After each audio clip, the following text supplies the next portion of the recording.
اعوذ باللہ من الشیطان الرجیم بسم اللہ الرحمن الرحیم والتین والزیتون وطور سینین وهذا البلد الامین لقد خلقنا الانسان فی احسن تقویم ثم رددناه اسفل سافلین الا الذین آمنوا وعملوا الصالحات فلهم اجر غیر ممنون فما یکذبک بعد بالدین الیس اللہ باحکم الحاکمین صدق اللہ العظیم۔ یہ سورہ 3 قرآن پاک کی صورت ہے، ایک وہ آپ سامنے تلاوت کی ہے۔ اس میں اللہ تعالیٰ فرما رہا ہے کہ قسم ہے انجیر اور زیتون کی اور طور سینا اور اس پر امن شہر مکہ کی۔ اب اللہ تعالیٰ یہاں پہ کچھ قسمیں کھا رہا ہے۔ سب سے پہلے اللہ تعالیٰ انجیر اور زیتون کی قسم کھا رہا ہے، والتین والزیتون۔ یہاں پہ کچھ مفسرین نے اس کو پھلوں کے معنوں میں لیا ہے کہ اللہ تعالیٰ انجیر کی قسم کھا رہا ہے کہ ایک پھل ہے اور بہت بہترین اور عمدہ پھل ہے اور اس کی بہت ساری خاصیتیں ہیں، بہت سارے اس میں فائدے ہیں، اور اسی طرح زیتون کے بارے میں کہ زیتون کے بہت سارے فائدے ہیں اور بہت زبردست ایک پھل ہے اللہ تعالیٰ کا تخلیق کردہ۔ لیکن مولانا مودودی رحمۃ اللہ علیہ اپنی تفہیم القرآن میں تفسیر میں لکھتے ہیں کہ اس کی تفسیر جو ابن تیمیہ، ابن القیم اور اسی طرح دیگر علامہ لوسی، ان کچھ مفسرین نے لکھی ہے، اس کا مطلب اللہ تعالیٰ کچھ شہروں کی قسم کھا رہا ہے۔ انجیر اور زیتون اصل میں جو وہ پھل ہیں نا، یہ عرب کے لوگ اس دور کے اندر نبی صلی اللہ علیہ وسلم، جب نبی صلی اللہ علیہ وسلم پر قرآن پاک نازل ہوا، اس دور میں بھی عرب کے لوگ جو تھے وہ کچھ شہروں کے، ان شہروں میں جو خاص پھل لگا کرتے تھے نا، ان شہروں کو ان پھلوں کے ناموں سے بھی کہا کرتے تھے کہ یہ شہر فلانے پھل سے نسبت ہوا کرتی تھی کہ اس سے منسوب ہے وہ۔ یہ جو انجیر ہے یہ شام کے اندر، دمشق جو شام کا شہر تھا نا، دمشق، اس کے اندر انجیر ہوا کرتا تھا، تو شام کو انجیر کا علاقہ کہا جاتا تھا۔ اسی طرح جو فلسطین ہے، بیت المقدس، اس کو زیتون کہا کہ وہاں پہ زیتون لگا کرتے تھے، زیتون کے باغات، زیتون ہوا کرتا تھا، تو اس کو زیتون کے ساتھ زیتون کا شہر، اس کو زیتون کا علاقہ کہا جاتا تھا۔ اللہ تعالیٰ ان مقدس شہروں کی اور مقدس علاقوں کی قسم کھا رہا ہے، جہاں قرآن میں بھی اللہ تعالیٰ نے شام کو جو ہے نا برکت والی سرزمین کہا ہے، اسی طرح فلسطین کو اللہ تعالیٰ نے برکت والی مبارک سرزمین کہا ہے، اور اسی طرح یہاں پہ اللہ تعالیٰ شام کی اور فلسطین کے علاقوں کی قسم کھا رہا ہے۔ آگے اللہ تعالیٰ طور سینا کی قسم کھا رہا ہے۔ یہ وہ طور ہے، طور کا علاقہ ہے جہاں پہ حضرت موسیٰ علیہ السلام سے اللہ تعالیٰ نے کلام کیا تھا۔ سب سے پہلے حضرت موسیٰ علیہ السلام کو اللہ تعالیٰ نے درخت کے پیچھے سے پکارا کہ اے موسیٰ میں تمہارا رب ہوں، اور اللہ تعالیٰ نے ان کو نبی مبعوث فرمایا، رسول مبعوث فرمایا، اور فرعون کی طرف بھیجا کہ میرا پیغام لے کے فرعون کی طرف جاؤ، بہت بگڑ چکا ہے، بہت سرکش ہو چکا ہے فرعون۔ اسی طرح پرامن شہر مکہ کی، یعنی مکہ جو ہے نا، مکہ کے اندر حضرت ابراہیم علیہ السلام نے دعا کی تھی کہ مکہ میں اللہ اس شہر کو امن کا شہر بنا، رب اجعل ھذا بلدا آمنا۔ حضرت ابراہیم علیہ السلام نے ہزاروں سال پہلے دعا کی تھی، اور اس کے بعد نبی صلی اللہ علیہ وسلم کے دور تک جب یہ قرآن پاک نازل ہوا تب تک یہ ایک پرامن شہر تھا۔ پورے عرب کے اندر فساد پھیلا ہوا تھا، پورے عرب کے اندر قتل و غارت گری ہو رہی تھی، پورے عرب کے اندر جنگیں ہو رہی تھی، قبائل ایک دوسرے پہ حملے کر رہے تھے، ایک دوسرے کے قتل کر رہے تھے، غلام بنا رہے تھے لوگوں کو، بچوں کو قتل، عورتوں کو، بوڑھوں کو، جوانوں کو، ایک خانہ جنگی تھی پورے عرب کے اندر۔ لیکن یہ مکہ وہ واحد شہر تھا پورے عرب کے اندر جہاں پہ امن ہی امن تھا۔ اب اللہ تعالیٰ ان جگہوں کی قسم کھا رہا ہے، اللہ تعالیٰ شام کے علاقے کی قسم کھا رہا ہے۔ اب یہ علاقے جو ہیں ان کو نسبت بھی ہے کچھ انبیاء سے، جو اس دنیا کے بہترین لوگ ہیں نا، اس دنیا کے بہترین وہ انبیاء ہیں، اور نبیوں میں جو بہترین ہیں نا وہ رسول ہیں، اور رسولوں میں جو بہترین ہیں وہ 5 اولو العزم من الرسول ہیں۔ 5 وہ رسول ہیں، 5 نبی ہیں کہ جن کو اولو العزم من الرسول کے جن کا عزم بہت پختہ اللہ تعالیٰ کہتے ہیں ہم نے ان میں پایا۔ حضرت نوح علیہ السلام، حضرت ابراہیم علیہ السلام، حضرت موسیٰ علیہ السلام، حضرت عیسیٰ علیہ السلام اور رسول اللہ صلی اللہ علیہ وسلم، یہ 5 وہ رسول ہیں جن کو اولو العزم من الرسول کہا گیا۔ اب یہ جو 4 شہر اور 4 جگہوں کا کہا گیا ہے نا، یہ طور کا، کوہ طور کا، شام کا، فلسطین کا اور مکہ کا، انہی 4 جگہوں کی نسبت ہے ان پیغمبروں سے، ان 5 اولو العزم من الرسول سے، یہ ان جگہوں کی نسبت کھا کے اللہ تعالیٰ آگے کیا کہہ رہے ہیں؟ ہم نے انسان کو بہترین ساخت پر پیدا کیا، یعنی لقد خلقنا الانسان فی احسن تقویم۔ اللہ تعالیٰ کہہ رہا ہے کہ ہم نے انسان کو بہترین ساخت پر پیدا کیا۔ اب کس طرح بہترین ساخت پر پیدا کیا کہ انسان کا جو جسم ہے نا، تمام جتنی مخلوقات ہیں نا ان میں سب سے بہترین جسم انسان کو عطا کیا۔ ہمارا جو جسم ہے نا، کہ ہمیں رینگ کے نہیں چلنا پڑتا، ہمیں 4 ٹانگوں پر نہیں چلنا پڑتا، ہمیں کسی طرح گھسیٹ کے نہیں چلنا پڑتا، ہمیں کچھ اور نہیں، ہمیں ایک بہترین جسم عطا کیا اللہ تعالیٰ نے۔ اس کے بعد اللہ تعالیٰ نے ہمیں علم و شعور عطا کیا، علم فہم عطا کیا، شعور عقل عطا کی اللہ تعالیٰ نے۔ اللہ تعالیٰ نے تمام مخلوقات پر کہا کہ تمہیں فضیلت عطا کی، تمہیں اشرف المخلوقات بنایا، تمام مخلوقات سے بہتر بنایا۔ جتنی مخلوقات ہیں نا، تمام کی تمام مخلوقات کو ہم مسخر کر سکتے ہیں، ان کو اپنے قابو میں کر سکتے ہیں۔ شیر کتنا طاقتور ہوتا ہے، کتنا خون خوار جانور ہوتا ہے شیر، لیکن یہ انسان ہے اپنی عقل سے اس کو قابو میں کر لیتا ہے، اس کو قید کر لیتا ہے پنجرے کے اندر اپنی عقل سے کام لے کے۔ ہاتھی کتنا بڑا جانور ہے، کتنا طاقتور جانور ہے، لیکن یہ انسان اپنی عقل سے کام لے کے اس کو بھی قابو کر لیتا ہے، اس کو بھی اپنی قید میں کر لیتا ہے۔ تو جتنی چیزیں اللہ تعالیٰ کہتا ہے سمندروں کو ہم نے تمہارے لیے مسخر کر دیا کہ سمندروں میں جہاں چاہو تم جا کے تم سفر کر سکتے ہو، سمندروں میں جنگیں ہو رہی ہوتی ہیں، یعنی انسان کے خدمت میں لگا دیا پوری کی پوری کائنات کی تمام چیزوں کو۔ اس طرح سورج چاند کے بارے میں اللہ تعالیٰ کہتا ہے تمہاری خدمت پہ لگایا ہوا ہم نے، جتنی چیزیں اللہ تعالیٰ کہتا ہے بادل، بارش تمہارے لیے برسائی جا رہی ہے، بارش اس زمین کو تمہارے لیے مسخر کر دیا ہے کہ زمین میں سے تم خزانے بھی نکالتے ہو، زمین میں تم رہتے بھی ہو، زمین میں تم محلات اور گھر بھی بناتے ہو، زمین میں کھیتیاں بھی اگاتے ہو۔ تو انسان کو اللہ تعالیٰ نے بہترین ساخت پر پیدا کیا، ایک بہترین عقل اور شعور عطا کیا کہ انسان فرشتوں سے بھی افضل ہو گیا۔ اللہ تعالیٰ نے کہ فرشتوں کو کہا کہ آدم کو سجدہ کرو، انسانیت کو سجدہ کرو، یعنی فرشتوں سے بھی افضل بنایا۔ کس چیز سے؟ اللہ تعالیٰ نے علم دیا، شعور دیا، عقل دی اور فہم دی۔ آگے اللہ تعالیٰ فرما رہا ہے پھر اسے الٹا پھیر کر ہم نے سب نیچوں سے نیچ کر دیا۔ اللہ تعالیٰ جو پیچھے کہہ رہے ہیں نا تمام بہترین خلقت پیدا کی، لقد خلقنا الانسان فی احسن تقویم۔ دیکھیں تمام مخلوقات میں نا جتنی مخلوقات ہیں اللہ تعالیٰ کی، اور یہ اچھا ایک جو مخلوق ہے نا رینگنے والی مخلوق ہے، کیڑے مکوڑے ہیں، ان میں بھی ہزاروں لاکھوں قسم کی انواع و اقسام کے کیڑے مکوڑے ہیں، چلنے والے جانور ہیں لاکھوں ہزاروں لاکھوں اقسام کے ہیں، اسی طرح دیگر مخلوقات ہیں، فرشتے ہیں اربوں کھربوں فرشتے ہیں۔ تمام کی تمام مخلوقات پر انسان کو بہترین، اس کو سب سے بہتر بنایا اور سب سے ان سے اوپر کر دیا، اشرف بنایا، سب سے بہترین بنایا۔ اور انسانیت میں جو سب سے بہتر لوگ تھے نبی، اور نبیوں میں جو سب سے بہتر لوگ تھے وہ 5 اولو العزم من الرسل، رسولوں میں نبیوں میں جو سب سے بہترین تھے، ان کے بارے میں اللہ تعالیٰ ان کی یا ان کے علاقوں ان کے شہروں کی قسم کھا کے اللہ تعالیٰ کہہ رہا ہے کہ ہم نے تمہیں سب سے بہترین ساخت پر پیدا کیا جب تم عقل سے کام لیتے ہو اور جب تم سیدھی راہ پر چلتے ہو۔ لیکن اللہ تعالیٰ آگے کہہ رہا ہے ثم رددناہ اسفل سافلین، جب انسان غلط کام کرتا ہے نا، جب انسان برائیوں کے کام کرتا ہے پھر اسے الٹا پھیر کر ہم نے سب نیچوں سے نیچ کر دیا۔ یعنی انسان جب برائی کے کام کرنے لگ جاتے ہیں نا، انسان درندوں اور جانوروں سے بھی بدتر ہو جاتا ہے، انسان تمام کیڑے مکوڑے اور تمام مخلوقات سے بھی بدتر ہو جاتا ہے۔ انسان ایسے کام کرتا ہے اپنی عقل سے کام لے کے کہ ایسے کام درندے اور جانور بھی نہیں کرتے۔ انسان جب قتل و غارت کری کرنے پہ آتا ہے لاکھوں کروڑوں انسانوں کو قتل کر دیتا ہے۔ امریکہ میں قبضہ کیا تھا نا، جب امریکہ دریافت ہوا تھا 15ویں صدی کے اندر، تو یہ جو یورپ سے جتنے لوگ گئے نا وہاں پہ،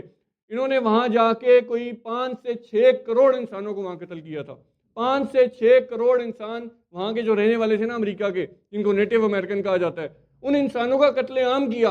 اور ان میں بیماریاں پھیلائیں، ایسے بیکٹیریا اور وائرس وہاں چھوڑے اور پھیلائے کہ وہ بیماریوں سے مر جائیں، اور ان پہ حملے کیے، ان کو قتل و غارت گری کی۔ 5 سے 6 کروڑ انسانوں 90% آبادی کو وہاں پہ قتل کر دیا تھا۔ یہ ہے انسانیت کہ جب انسان عقل سے کام لے کے برائی کرنے پہ آتا ہے نا، جانوروں کے بارے میں آتا ہے کہ جانور کو جب بھوک لگتی ہے نا، وہ اپنے شکار پر حملہ کر کے بس اتنا کھاتا ہے، اس کو اتنے مارتا ہے جتنی اس کی بھوک مٹ جاتی ہے۔ تمام درندوں کا قتل عام نہیں وہ کرتا، تمام جانوروں کا وہ قتل عام نہیں کرتا، اور وہ اس طرح کے اور کوئی کام کرتا ہے نا، انتقام لینے پہ آتا ہے، دشمنی پہ آتا ہے تو اسی فرض سے کر رہا ہوتا ہے۔ لیکن جب انسان دشمنی کرنے پہ آتے ہیں نا، پوری کی پوری قوموں کا تباہ و برباد کر کے رکھ دیتے ہیں۔ ویتنام کی جنگ کے اندر 12 لاکھ لوگ قتل کیے، ویتنام میں جو جنگ ہوئی نا۔ اسی طرح ہم نے سنا ہوا ہے عالمی جنگیں جو ہوئی ہیں، ورلڈ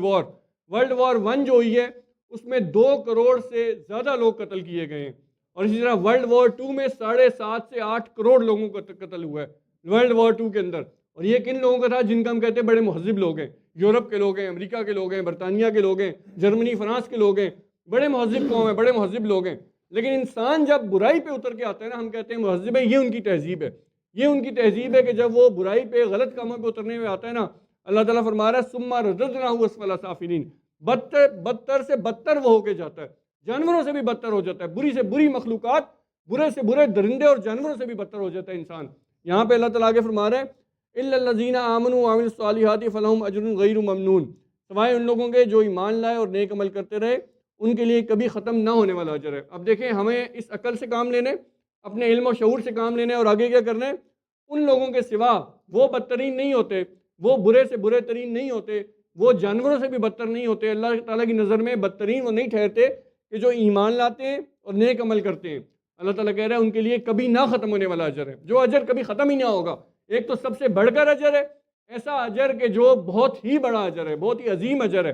اور وہ ایسا اجر ہے جو کبھی ختم ہی نہیں ہوگا، جس کا کوئی انتہا نہیں، جس کا کوئی کنارہ نہیں، جس کا کوئی اختتام نہیں۔ ہم کوئی چیز بنائیں، ہمارے پاس پیسے ہو نا، بینک میں پیسہ پڑا ہے 5 کروڑ 10 کروڑ 20 جتنا بھی سوچ لیں، جتنا بھی، اس کا ایک اختتام ہے، اس کی ایک حد ہے، کہ اتنا پڑا ہے پیسہ، یہ ہم خرچ کرتے جائیں گے، ختم ہو جائے گا کبھی نہ کبھی، اس لیے احتیاط سے خرچ کرنا ہے۔ اللہ تعالیٰ کا جو اجر ہوگا نا وہ کبھی ختم نہ ہونے والا اجر ہے، اس کی کوئی انتہا نہیں ہے، اس کی کوئی حد نہیں ہے۔ اللہ تعالیٰ فرما رہے ہیں لیکن یہ کن لوگوں کے لیے ہوگا؟ دیکھیں یہ ہمارے لیے تب ہوگا جب ہم اس عقل سے، اس علم سے، اس شعور سے کام لے کے وہ کام کریں گے جس کے لیے اللہ تعالیٰ نے ہمیں پیدا کیا ہے۔ احسنی تقویم، انبیاء جو کام کرتے تھے، انبیاء کے بعد وہ لوگ وہ کام کرتے تھے جس کے لیے اللہ تعالیٰ نے ان کو پیدا کیا تھا، اور وہ کام کیا ہے؟ آمنو وعملوا الصالحات، ایمان لانا اور نیک کام کرنا، نیک عمل صالح کرنا۔ جب ہم یہ کام کریں گے تب ہم ان جگہوں پہ پہنچیں گے جن جگہوں پہ انسانیت کو ہونا چاہیے، جانوروں اور درندوں کی جگہوں پہ نہیں ہوں گے، اور ان سے بھی بدتر ہم نہیں ہوں گے۔ آگے اللہ تعالیٰ فرما رہا ہے بس اے نبی صلی اللہ علیہ وسلم اس کے بعد کون جزا و سزا کے معاملے میں تم کو جھٹلا سکتا ہے؟ یعنی آگے اللہ تعالیٰ فرما رہا ہے کہ اے نبی صلی اللہ علیہ وسلم جب یہ حقیقت ہے، جب یہ اتنا کھول کھول کے ہم نے بتا دیا، اور انسان اپنی عقل سے دیکھتا ہے، انسان اپنی آنکھوں سے دیکھتا ہے، انسان اپنے شعور سے دیکھتا ہے، جب یہ ساری چیزیں انسان دیکھتا ہے تو پھر کون ہے جو جزا و سزا کے معاملے میں تمہیں جھٹلا سکتا ہے؟ اور کون ہے تمام کی تمام انسانیت جتنی عقل رکھتی ہے نا، ہم بھی عقل رکھتے ہیں نا، ہم کہتے ہیں یار جب کوئی نیک کام کرے نا اس کو اس کا بدلہ ملنا چاہیے۔ دنیا میں بھی جو ہوتا ہے نا، دنیا میں کوئی اچھا کام کرتا ہے وہ کہتا ہے مجھے اس کا بدلہ ملنا چاہیے، مجھے اس کے اچھے کا نا اچھا صلہ ملنا چاہیے۔ یہ نہیں کہ میں اچھا کروں اور میرے ساتھ بری ہو رہی ہو، میں اچھا کر رہا ہوں میرے ساتھ بری ہو رہی ہو، میں بہترین کام کر رہا ہوں، میں اپنی نوکری پہ کاروبار میں محنت کر رہا ہوں لیکن میرے ساتھ بری ہوئی جا رہی ہے، یہ کیا ہے؟ یہ کیسا انصاف ہے؟ انسان کہتا ہے کہ جب میں اچھا کروں، میں محنت کروں، میں جدوجہد کروں، میں تک و دو کروں، مجھے اچھا اجر ملنا چاہیے، اچھا صلہ ملنا چاہیے، میرا فائدہ ہونا چاہیے، میرا کاروبار بڑھنا چاہیے، مجھے نوکری میں زیادہ سے زیادہ تنخواہ، زیادہ سے زیادہ مجھے فائدے ملنے چاہیے۔ اللہ تعالیٰ فرما رہا ہے اب جب یہ انسان کی عقل کہتی ہے نا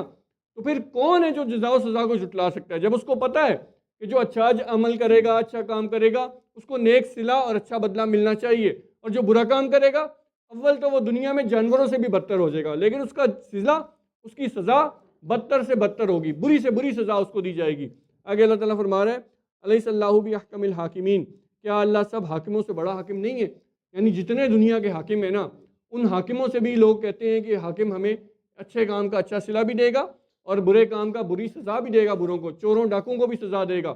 تو اللہ تعالیٰ تو تمام حاکموں سے بڑا حاکم ہے۔ اللہ تعالیٰ فرما رہا ہے کیا میں تمام حاکموں سے بڑا حاکم نہیں ہوں کہ جب تم دنیا کے حاکم ہو، دنیا کے بادشاہوں، اپنے دفتر کے بڑے، اپنے کاروبار کے بڑے، یا کسی سے بھی تم یہ کہتے ہو کہ جب میں اچھا کام کروں تو مجھے اچھا صلہ ملنا چاہیے، اپنے حکمران سے تم یہ سمجھتے ہو کہ کسی شخص نے ہمارے گھر میں، محلے میں چوری کی ہے، قتل کی ہے، ڈاکہ مارا ہے، اس کو حکمرانوں کو سزا دینی چاہیے۔ کیا اللہ تعالیٰ فرما رہا ہے کیا میں تمام حاکموں سے بڑا حاکم نہیں ہوں؟ جب تم ان سے توقع رکھتے ہو تو میں بھی یہ کروں گا، جو نیک کام کرے گا اس کو میں بہترین اجر دوں گا، اور کیسا اجر کہ جو اتنا بڑا ہوگا کہ تم سوچ نہیں سکتے، تمہاری عقل اس کو سوچ نہیں سکتی، اور وہ ایسا اجر ہوگا جو کبھی ختم نہیں ہو سکتا، اس کی کوئی انتہا نہیں ہے، اس کا کوئی اختتام نہیں ہے، اجر ملتا جائے گا، ہم مزید مانگیں گے مزید ملے گا، مزید چاہیں گے مزید ملے گا، ہم جنت میں جو چاہیں گے ہمیں ملے گا، جو کھانے کو چاہیں گے ملے گا، جو پہننے کو چاہیں گے ملے گا، جہاں جانے کو چاہیں گے ہمیں جانے کو ملے گا، جو چاہیں گے جنت کے اندر وہ ہمیں ملے گا، اور نہ ختم ہونے والا اجر ملے گا۔ اور اللہ تعالیٰ فرما رہا ہے کہ جو برے کام کرے گا، جو دنیا میں جانور بن کے رہے گا یا جانوروں سے بھی بدتر بن کے رہے گا، اپنی عقل کو استعمال کرتے ہوئے، اپنے علم اور شعور کو استعمال کرتے ہوئے، انسان جو ہے نا ایسی ایسی اپنی عقل سے چیزیں بناتا ہے، ایسی خطرناک ہتھیار بناتا ہے، بم بناتا ہے، ٹینک بناتا ہے، میزائل بناتا ہے، فوسفورس بم بناتا ہے، ہائیڈروجن بم بناتا ہے، کیسی کیسی چیزیں بناتا ہے، اور ایسے بایو کیمیکل اور ایسی چیزیں بناتا ہے کہ انسانیت شرما کے رہ جائے، حیران رہ جاتی ہے انسانیت کے کیا کر رہا ہے، یعنی ایسے اپنی عقل سے چیزیں بناتا ہے۔ اب دیکھیں غزہ فلسطین کے اندر کیا ہو رہا ہے، وہاں پہ اسرائیل کیسے ہتھیار استعمال نہیں کر رہا، وہاں پہ 80-90 ہزار لوگوں کو، جن کو پتہ ہے، جن کو لاکھوں سے زیادہ مار چکا ہے ابھی تک، لیکن امریکہ کا صدر کہتا ہے کہ اسرائیل کے وزیر اعظم نے مجھ سے ایسے ہتھیار مانگے کہ مجھے بھی نہیں پتا تھا کیسے ہتھیار ہیں، لیکن امریکہ کے پاس وہ موجود تھے اور ہم نے دیے اسرائیل کو، اور اسرائیل کی فوج نے اس کا بہترین استعمال کیا۔ بہترین استعمال کس پر کیا؟ غزہ کے مسلمان بچوں پر کیا، غزہ کی مسلمان عورتوں پر کیا۔ یہ ہے اسفل السافلین، انسان بدترین سے بدترین ہوتا چلا جاتا ہے، درندوں سے بھی بدتر ہو جاتا ہے۔ اسی طرح انسانیت میں یہ تاریخ گزری ہے کہ جب ایک قوم دوسری قوم سے بدلہ لینے پہ آتی ہے نا، انتقام لینے پہ آتی ہے، تو کیا کرتی ہے؟ وہاں پہ بچوں کو قتل کیا جاتا ہے، اور بچوں کی ماں کو یہ کہا جاتا ہے کہ اپنے بچوں کا خون پیو، زبردستی ان بچوں کا خون ان کی ماں کو، ان کے باپ کو پلایا جاتا ہے۔ اور یہ بدترین انسان جب انتقام لینے پہ آ رہا ہوتا ہے نا، ایسی سزائیں دیتا ہے انسانیت کو کہ انسانیت شرما جاتی ہے، ایسی دردناک سزائیں دینے پہ آتا ہے۔ یہ ہے انسان جو عقل سے کام لے کے اسفل سافلین بن جاتا ہے، بدترین انسان بن جاتا ہے۔ پھر انسان جب بدترین بننے پہ آتا ہے، جانوروں سے بھی بدتر، اس عقل سے کام لینے پہ آتا ہے، تو اس عقل سے کام لیتے ہوئے وہ ایسی ایسی چیزوں کی پوجا شروع کر دیتا ہے جو اس کی عقل بھی نہیں مان رہی ہوتی کہ ان کی پوجا کرنی ہے۔ وہ درختوں کی پوجا شروع کر دیتا ہے، وہ پتھروں کی پوجا شروع کر دیتا ہے، پتھروں کو اپنا خدا بنا لیتا ہے۔ جن چیزوں کو اپنے ہاتھوں سے بنایا ہوتا ہے انہی کی عبادت کر رہا ہوتا ہے، انہی کو سجدے کر رہا ہوتا ہے، انہی کی پوجا۔ یہ ہے عقل سے کام لے کر بدترین کام کر رہے ہیں۔ جبکہ اللہ تعالیٰ نے کہا سورج جو ہے نا، سورج کیا ہے؟ سورج کے بارے میں اللہ تعالیٰ فرماتا ہے کہ یہ سورج جس کو ہم نے تخلیق کیا، یہ روزانہ غروب ہونے کے بعد اللہ تعالیٰ کو آگے سجدے میں گر جاتا ہے، اللہ تعالیٰ کے ہاں آگے سجدے میں گر جاتا ہے، اور اللہ تعالیٰ سے اجازت طلب کرتا ہے، اے میرے رب مجھے اجازت دے کہ میں کل کو طلوع ہو جاؤں، صبح میں مشرق سے طلوع ہوں۔ اور ایک دن اللہ تعالیٰ اس کو حکم دے گا کہ نہیں، بس آج کے دن تو نے واپس مغرب میں جانا ہے اور مغرب سے طلوع ہونا ہے، اور یہ قیامت کا دن ہوگا۔ اور اس سورج کو لوگ خدا بنا بیٹھے ہیں، اس سورج کی عبادت کرتے ہیں، سورج کو سجدے کرتے ہیں۔ اسی طرح جانوروں کو خدا بنا لیا، گائے کو خدا بنا لیا، گائے کو سجدے کر رہے ہیں، گائے کی گندگی کھا رہے اور پی رہے ہیں۔ یہ کیسی عقل ہے؟ یہ ہے انسان اسفل سافلین، ثم رددناہ اسفل سافلین۔ جب اس عقل سے کام لے کے غلط کام برائیوں پہ آتے ہیں نا، بدترین جانوروں سے بھی بدتر بن جاتا ہے۔ اب ہم جو اللہ تعالیٰ کا حکم نہیں مان رہے نا، اس عقل سے کام لے کے ہم غلط کاموں میں پڑے ہوئے ہیں، گناہ کے کاموں میں پڑے ہوئے ہیں، ہم جانوروں والے کام کریں۔ جانوروں کا کیا کام ہوتا ہے؟ جانوروں کا کام ہوتا ہے کھانا پینا، اپنی خواہشات پوری کرنا اور سو جانا۔ اگر ہم اپنی زندگی میں یہی کام کر رہے ہیں نا، کھا رہے ہیں، پی رہے ہیں، خواہشات پوری کر رہے ہیں، کہ موبائل پہ 2-2 6-6 گھنٹے 4-4 گھنٹے ضائع، ٹی وی پہ ٹائم ضائع، باہر گھومنے پھرنے میں ضائع، دوستوں سے گپ شپ میں ضائع، ہم کیا کیا کام کر رہے ہیں جو اللہ کی نافرمانی کے کام ہیں، کیا کیا کام ہے جو اپنی خواہشات پوری کر رہے ہیں بس ہم۔ اگر ہم یہی کام کر رہے ہیں، ہم جانوروں کی طرح ہیں، اور آگے چل کے آہستہ آہستہ ہم جانوروں سے بھی بدتر بن جائیں گے، اسفل سافلین میں چلے جائیں گے ہم۔ تو اللہ تعالیٰ فرما رہا ہے الا الذین آمنوا وعملوا الصالحات فلہم اجر غیر ممنون، کہ جو ایمان لائے گا اور عمل صالح کرے گا۔ ایمان لانے کے ساتھ عمل صالح ضروری ہے، لازم کر دیا اللہ تعالیٰ نے۔ عمل صالح کے بغیر ایمان کسی کام کا نہیں ہوگا، اور ایمان کے بغیر عمل صالح کسی کام کا نہیں ہوگا۔ ایمان اور عمل صالح دونوں کو ساتھ ساتھ لے کے چلنا ہے، اور ہم نے اپنی زندگی میں دیکھنا ہے، اپنی زندگی میں ساروں نے دیکھنا ہے کہ ہماری زندگی میں کہاں کہاں پہ عمل صالح کرنا ہے، کرنا تھا، جو ہم نہیں کر رہے اور جو ہم نہیں کر چکے، اب ہم نے کرنا ہے اور اس کو ہم نے لے کے آنا ہے۔ تب ایمان کے ساتھ عمل صالح ہوگا تو کیا ہوگا؟ اجر غیر ممنون، ایسا اجر جو کبھی ختم نہیں ہوگا، ایسا اجر جو بہترین اجر ہوگا، جس کو ہم سوچ نہیں سکتے، جس کو ہم تصور نہیں کر سکتے، اور جو رب کی جنتیں ہوں گی، اور قیامت والے دن رب کی طرف سے انعامات ہوں گے۔ اور قیامت والے دن جب سب لوگ انتہائی پریشان ہوں گے نا، سب لوگوں کے چہرے کالے ہوئے ہوں گے، سیاہ ہوں گے، رو رہے ہوں گے، اپنے آنسوؤں میں ڈوب رہے ہوں گے، سورج 1 میل کے فاصلے پہ ہوگا، وہاں پہ اللہ تعالیٰ قرآن میں فرماتا ہے وجوہ یومئذ مسفرہ ضاحکۃ مستبشرہ، وہاں پہ کچھ چہرے ایسے ہوں گے جو مسکرا رہے ہوں گے۔ اس شدت کی گرمی کے اندر، اس غیظ و غضب کے دن کے اندر کچھ چہرے مسکرا رہے ہوں گے، خوش باش ہوں گے، اور اپنے رب کی طرف دیکھ رہے ہوں گے، اپنے رب سے انعام کا اجر کی اس کی امید رکھے ہوئے ہوں گے۔ یہ کون لوگ ہوں گے؟ جو آمنوا وعملوا الصالحات کرتے ہوں گے، ایمان لانے کے ساتھ عمل صالح زندگی کے اندر کرتے ہوں گے۔ تو اپنی زندگی میں دیکھ لیں ہم کہاں کہاں ٹائم ضائع کر رہے ہیں، اپنی زندگی میں دیکھ لیں ہم کہاں کہاں رب کی نافرمانی کر رہے ہیں، اپنی زندگی میں کہاں کہاں خواہشات نفس کی پیروی کر رہے ہیں، نفس کی خواہشات کی، کہ ہم نے نفس کی جانوروں والا کام یعنی کہ خواہشات نفس کی پیروی،